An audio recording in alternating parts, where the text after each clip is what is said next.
A domain name is resolved in the same way as described earlier.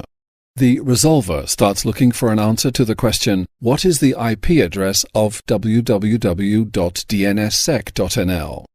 In response, the resolver is sent not only the IP address but also the DNS key and the associated digital signatures.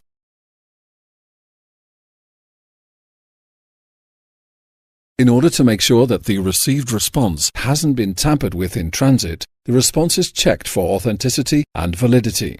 The checks are performed by a validator, a piece of software running on the name server which receives and verifies the DNSSEC data.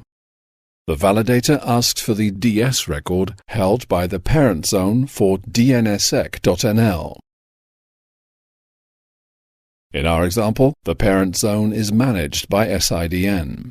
The DS record is looked up in the .nl zone file and sent to the resolver.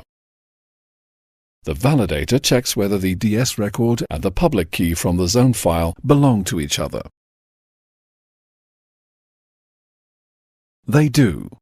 The DS record and the public key from the zone file belong to the same private key.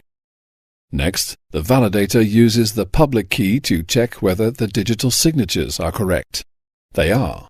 The validator also makes sure that the digital signature is still valid, whether the current date is between the start and end dates of the specified validity period. It is. Once all the checks on dnssec.nl are complete, the resolver follows the same procedure for the .nl domain. The DNSSEC data for .nl are verified using the DS record as obtained from the root zone.